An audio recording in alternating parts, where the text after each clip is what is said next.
Voilà, est une lampe à mes pieds, elle me dirige toujours dans le droit chemin, mais c'est pourquoi. Bonjour, bonsoir, dépendamment de votre position géographique et à l'heure que vous nous recevez. Je suis Jean Jephté Registre. Vous êtes sur la plateforme 300 soldats de Gédéon. Vous suivez l'émission Théologie évangélique gratuite en ligne. Théologie évangélique gratuite en ligne, c'est une émission de théologie évangélique, d'études théologiques, passant sur toutes nos plateformes, que ce soit YouTube, Facebook, TikTok, Instagram.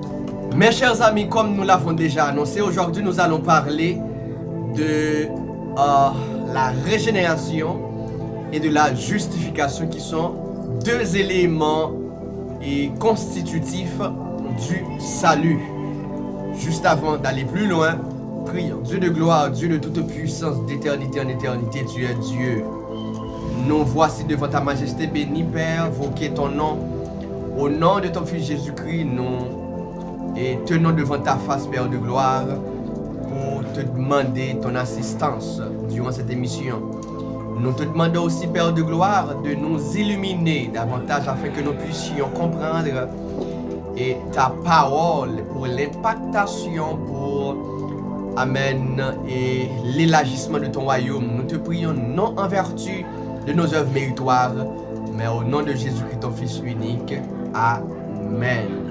Oui, mes chers amis, comme nous venons de le dire, aujourd'hui nous allons parler de la régénération et de la justification. La régénération, c'est quoi?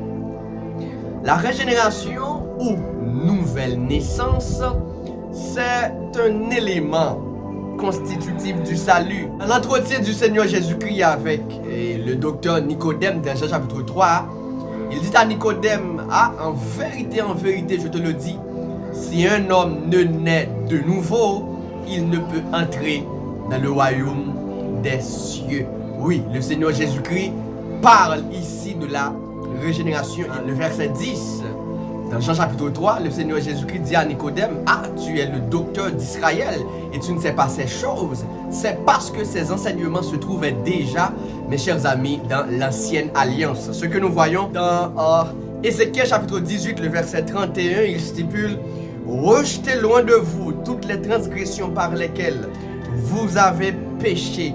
Faites-vous un cœur nouveau et un esprit nouveau. Oui, le Seigneur Jésus-Christ parlait avec Nicodème de cet enseignement lorsqu'il disait: tu es le docteur d'Israël, mais tu ne sais pas ces choses. C'est parce que ces enseignements se trouvaient déjà dans la parole, dans l'ancienne alliance. Oui, mes chers amis, la régénération, lorsqu'on vient au Seigneur Jésus-Christ, il tue l'esprit qui était manipulé, mes chers amis, par les mauvais esprits. Maintenant, il crée un esprit nouveau dans un corps.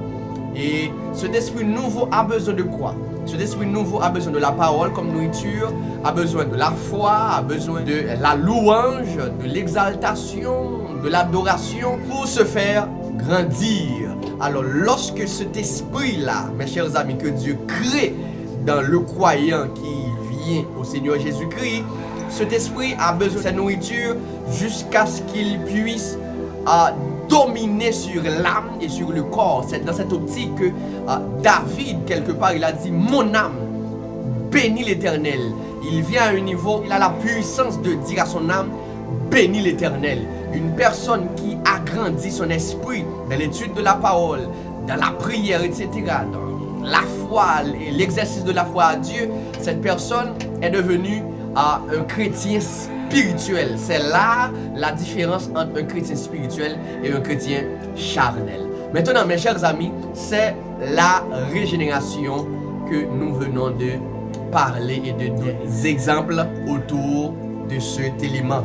Maintenant, voyons ce que la Bible parle, ce que la Bible dit autour de la justification, qui est notre doctrine dans la sécurité éternelle, qui est le salut. Mes chers amis, dans Romains chapitre 5, le verset 1, il dit: étant donc justifiés par la foi, nous avons la paix avec Dieu. La justification, c'est quoi? La justification, c'est l'acte par lequel Dieu nous a déclarés justes par notre foi en le Seigneur Jésus-Christ. Maintenant, puisque nous croyons au Seigneur Jésus-Christ, Dieu nous regarde et Dieu nous donne la robe de justice du Seigneur Jésus-Christ. Il ôte la robe de la honte qui était sur nous. Maintenant, il nous justifie. Un chrétien est juste. Un chrétien n'est pas un pécheur. On n'est pas juste par notre condition, mais on est juste par notre position en Christ. Tous les chrétiens sont des justes. Tous les chrétiens sont des saints. Mes chers amis, ce sont l'explication et la définition de la justification et aussi la régénération. Chers internautes, merci puisque vous nous avez investi votre temps pour nous regarder. Nous te demandons de partager nos vidéos afin que nous agrandissons notre plateforme, notre channel. N'oubliez pas que vous avez reçu gratuitement, donné gratuitement. Que le Seigneur Jésus-Christ vous bénisse. À dimanche prochain.